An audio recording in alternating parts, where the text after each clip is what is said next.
177. I just want you to, sit with that number for a second. Don't think about it like a statistic. Think of it as an experience. It's an absolute staggering figure. 177 felony arrests. One guy. Facing a judge, a booking officer, a holding cell, over and over and over again in San Francisco.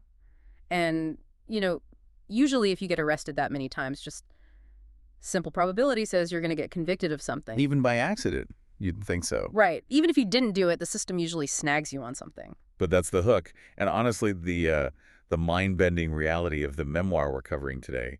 The book is Crook Without a Crime by Mark Adam Cottenham. And the defining statistic isn't the arrests, it's the convictions. Zero.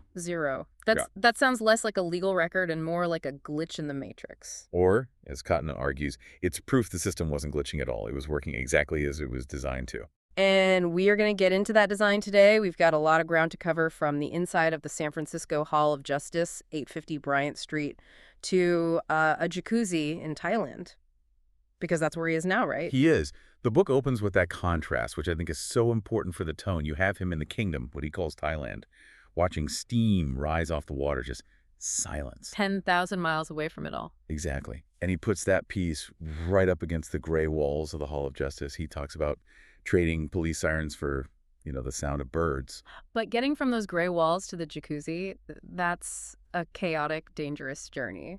And this isn't just a biography, is it? He frames this book as more of a manual. He does. He calls it a guide to investigative intelligence and something he terms sovereign relocation. I mean, it's basically a playbook for what to do when the legal system decides you are the target. How do you survive the trap? So that's our mission today. How did he do it? How does one guy survive a targeted campaign by the state, pay for 177 defense cases without going broke, and ultimately, how does he get out? And we have to start with the trap itself. Cottenham has a very specific name for the San Francisco legal system. He calls it the machine. That sounds ominous, like something from a sci-fi novel. It's meant to be. He argues that we all misunderstand the purpose of the Hall of Justice. We think it's about guilt or innocence. Did you do it or not? Cottenham says, no. The goal of the machine is administrative attrition. Patrician. As in, like, wearing someone down in a war. Precisely. It's not about proving you did it. It's about depletion, draining your time, your sanity, and, most importantly, your money until you just give up and take a plea deal. Okay, but 177 times? That feels personal. Normally, your file just goes to whichever district attorney is on duty, right? It's kind of random. In a standard system, yes. But he claims his situation was different. He talks about something called vertical prosecution. Vertical prosecution. Okay, bring that down for us. So normally, cases are passed around. But Cottenham claims the SFDA's Bureau of Investigations created a permanent unit, a hit team, he calls it, a special prosecution unit dedicated solely to tracking him and his business. So he had a dedicated team whose job every single morning was just to think about Mark Adam Cottenham. That's his assertion. And the most effective tool they had was what he calls the warehouse strategy. This hinges on a very specific piece of legal code. Yeah. California Penal Code, Section 1-2022.1. Ah, I saw this. This is the on-bail enhancement. This is where it gets really weaponized. It's like a loop. So here's the scenario. They arrest him on a Monday. He says the charge is fake, but he's in jail. Now, he runs a fleet of limos. If he's in jail, the business stops. So he has to post bail. Of course. You pay to get out so you can earn money to fight the case. But here's the trap. As soon as he's out on bail, they arrest him again. For what? It almost doesn't matter. Because under that penal code, if you get arrested for a felony while you're already out on bail, the rules change. It triggers a mandatory jail enhancement. You can't just post bail and walk out. So the first arrest is just the bait. You've got it. The goal was to keep him in the warehouse. The jail for these 72-hour cycles. Think about that. If you're locked up for 3 days every week, you can't move your cars for street cleaning. You can't pay insurance. It's chaos. The city locks you up, and while you're inside, your business outside is just racking up tickets and towing fees. He calls it inverse condemnation. They use the color of law to detain him just long enough for his property to become a problem. Then comes civil asset forfeiture. They tow the cars, pile on fines, and eventually seize everything. It's just bleeding him dry by 1,000 cuts. And he's very direct about the racial component of all this, too. Oh, absolutely. He calls it the National Negro Roundup. He points out that the black population in San Francisco had dropped to under 5%. Yet they made up 50% of the jail population at 850 Bryant. That's a huge discrepancy. He argues it wasn't a crime wave. It was a policy, a deliberate strategy, in his view, to displace black residents from the city. So you have the machine actively trying to bankrupt him. But they failed. He fought 177 cases. Lawyers aren't cheap. How did he fund all this? This is one of the most incredible parts of the book. It's almost a business manual. He created this economic philosophy he calls the under a grand empire. Stay small to stay safe. That's the core of it. Cottenham realized the machine runs on data. Banks, credit cards, tax forms, they're all sensors. If you move big money, you light up their radar. So he stayed invisible by operating almost entirely in small cash transactions. A closed-loop economy. He lays out his whole routine. Tuesdays and Wednesdays, auctions. He'd buy cars. Cabbages, as he calls them, or storage units. Wait, we have to pause on cabbages. He uses that word a lot, and he doesn't just mean the vegetable. No, it's his term for the average person, or really the average mindset. He sees the 9-to-5 worker as a cabbage, rooted in one spot, terrified of the world outside their garden, always waiting for permission to move. And he was the opposite. He was mobile, hunting. Exactly. He's at these auctions, buying what the cabbages missed. Cars that needed a little work, storage units where he had to gamble on what was inside. Then, on Sundays, he'd hit the flea markets. Turning goods into cash. Immediately. Liquidity was everything. No waiting for a paycheck. If he needed bail money for a Monday morning hearing, he went and earned it on Sunday. It sounds absolutely exhausting, though, grinding while everyone else is, watching football. It was grueling. But that liquidity meant he could always retain counsel. He never had to ask the machine for help. But even with all that, the blow that hurt him the most didn't come from the police. It came from what he calls the pincer move. This is the family betrayal. It happens right after his mother passes away. And we should note, he's already deeply skeptical of the medical system. He believes a flu shot was responsible for her death. So he's grieving, he's suspicious, and then his family steps in. While he's fighting the machine out on the streets, his own brother attacks from the rear. He calls him a proxy vulture. That is a heavy thing to call your brother. Well, he describes his brother trying to grab assets before their mother's bed was even cold. But for Cottenham, it was more than just greed. He saw his brother as the ultimate cabbage. How so? Because his brother was working with the system, trying to use the authorities to seize the inheritance. Cottenham realized he was fighting a war on two fronts. The state trying to lock him up, and his own family trying to lock up his assets. And that seems to be the turning point. He decides he can't just play defense. He starts representing himself, per se. Which is, almost always a terrible idea. The man who represents himself has a fool for a client, right? The system is designed to crush amateurs. But he didn't lose. No, he turned his defense into an audit. He calls it building a solid clad record. Instead of just saying, I didn't do it, he took notes, badge numbers, officer names, inconsistencies in their stories.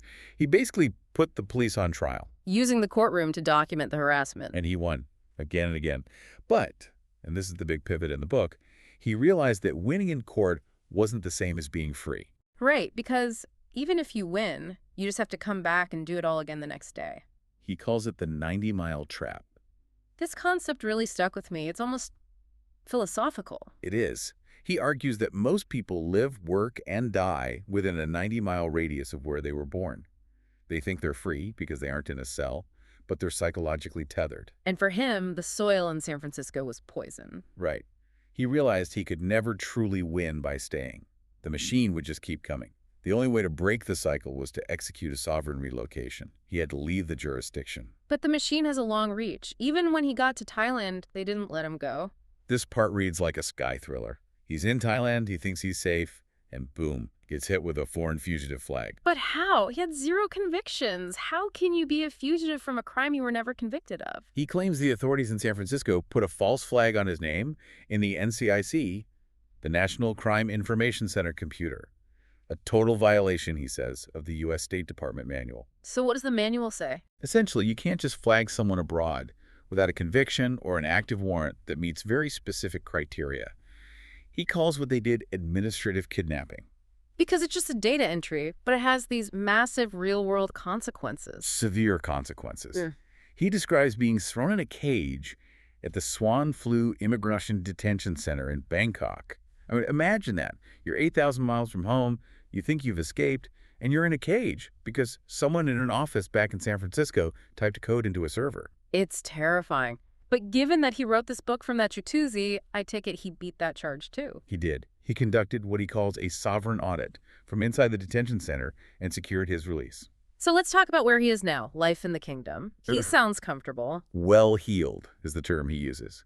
He drives a new truck, lives in a nice home, and he basically updated his underground philosophy for the modern era, crypto. He moved from physical cash to the blockchain. He talks about dollar cost averaging, just buying small amounts constantly. It's the same principle as the flea market. Keep your assets out of the traditional banking system where they can be frozen or seized. And he dodged a bullet with BitConnect, too. That was that huge scam. Right. His investigative intelligence kicked in. He went to a conference, saw the hype, the group mind of the cabbages chasing easy money, and just knew it was a scam. And he's not there alone. He talks a lot about his wife. A Filipino woman, 20 years younger than him. And he breaks down why it works using what he calls star math. Star math. Okay, I love this term. Explain the calculation here. He's an Aries tiger. She's a Sagittarius dog. And in his mix of Chinese and Western astrology, he calls that a three-harmony match, or a trine. So the stars aligned for them. In his view, yeah. But practically, she was his anchor. When the embassy was lying and the police were circling, she didn't see a jailbird. She saw a man of stature. That phrase, man of stature, that seems to be his ultimate definition of himself. It is. The system called him a crook. His brother called him a problem. But he knew who he was. And that leads to his idea of victory. He mentions the inheritance, the $405,000. That's life-changing money for most people. To him, he calls it pocket change. Pocket change. Because for him, the real currency isn't dollars anymore. It's time. Owning your own time. Waking up without a boss, arguing with his wife without looking at a clock. That's what he fought 177 cases for. It's a radical shift. Winning isn't the big payout. Winning is just opting out. And leaving a legacy. He calls his life a character receipt. He has 3 grandkids back in the States. He didn't disappear into the system. He became a legend to them from the other side of the world. You know, speaking of disappearing, there's one last legal twist here. The felony of erasure. This is the smoking gun. When his team finally asked the city for the physical records of his 177 arrests, the city claimed the files were missing. All of them. That's the claim. Cottenham calls it spoliation of evidence. He argues that destroying public files is a felony. So, in a very real way, this book, Crook Without a Crime, it's the only official record left. That gives the book so much more weight. It's not just a memoir, it's an evidence locker. It is. It's his solid-clad record.